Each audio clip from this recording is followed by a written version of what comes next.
मित्रों नमस्कार। एक बहुत ही इंपॉर्टेंट सूचना जो यूरोलॉजी डिपार्टमेंट से जानी चाहिए वो मैं कोकिलाबेन धीरूभाई अंबानी अस्पताल अंधेरी वेस्ट मुंबई से आपसे बता रहा हूँ। रिफ्रैक्टरी पेल्विक स्टेट्स, जहां ब्लैडर बिल्कुल रिफ्रैक्टरी कॉन्टैक्ट करता जा रहा है और यूरिन हम रोक नहीं पा रहे, हमें डायपर पहनना पड़ रहा है। रिफ्रैक्टरी हाइपोटोनिक ब्लैडर, जहां ब्लैडर की उतनी पावर या कॉन्ट्रैक्शन पावर नहीं है जिससे कि ब्लैडर खाली कर सके, ब्लैडर कमजोर हो गई है डायबिटीज में, स्पाइन इश्यूज में। Refractory faecal incontinence, bowel issue जिसमें स्टूल लीक हो जा रहा है, हमें डायपर में ही रहना पड़ रहा है, संडास लीक हो जा रहा है। ये रिफ्रैक्टरी क्रोनिक पेल्विक पेन, जिसमें पेन इतनी ज्यादा, पीड़ा इतनी ज्यादा है कि दवाइयों से, न्यूरोलॉजी से, इससे उससे काम नहीं बना। ऐसे 4 रिफ्रैक्टरी स्टेट्स में हम सेकल न्यूरोमॉड्यूलेशन की ट्रीटमेंट करते हैं। सेकल न्यूरोमॉड्यूलेशन वो ट्रीटमेंट है जिसमें ब्लैडर, पेल्विस और बावल की हेल्थ को ट्रीट करने की जागरूकता हम बहुत बार फैलाते रहते हैं। इसमें होता क्या है कि हम प्रोन पोजीशन में फर्स्ट स्टेज में एक लीड लगाते हैं जो सेक्रम के लेवल पे लगती है। तो ये लीड जो लगी हुई है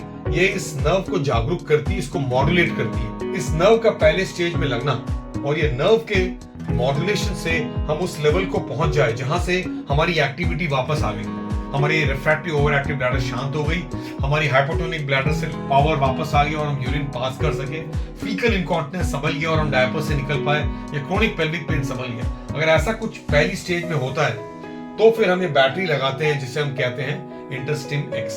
ये बैटरी एक पेसमेकर की तरह काम करती है और ये बैटरी लगाई जाती है इस लीड के द्वारा, जो बैटरी 10 साल तक काम कर सकती है। फ्रेंड्स, इसकी जागरूकता जरूरी इसलिए है बिकॉज ये नॉर्मल स्टेट्स में नहीं की जाती है, रिफ्रैक्टरी कंडीशंस में की जाती है। तो पेल्विस, बावल और ब्लैडर की कंडीशन में हमें फ्रीडम चाहिए, हमें डायपर से बचना, हमें कैथेटर से बचना है। बहुत से लोगों की ब्लैडर बहुत कमजोर है और दिन में 4 बार पाइप डाल के पेशाब खाली करते हैं। ब्लैडर की पावर घट गई है, पेशाब हो नहीं रहा है। ऐसी कंडीशन में पूरी जिंदगी पाइप से लगे हुए हैं, या तो कैथेटर लगी हुई है या CIC कर रहे हैं। हमारे लिए जरूरी है कि सेक्रल न्यूरोमॉड्यूलेशन के द्वारा हम इस लेवल से निकल सके जहां हम जागरूकता के आधार पे आगे बढ़ सके। तो friends, pacemaker in the pelvis जो बावल और ब्लैडर हेल्थ को संभालता है उसे कहते हैं सेक्रल न्यूरोमॉड्यूलेशन, और ये ट्रीटमेंट अवेलेबल है। इस ट्रीटमेंट को ले जाने की जरूरत है। इस ट्रीटमेंट को 2 स्टेज में की जाती है। पहले स्टेज में हमने लीड लगाया और लीड अगर सही जगह लग गया और उसने नर्व को जागरूक किया, दूसरे स्टेज में बैटरी लग गई और 10 साल तक आप फिर इस प्रॉब्लम से वंचित रहते हैं। तो ये बहुत जरूरी जागरूकता है जो है नहीं,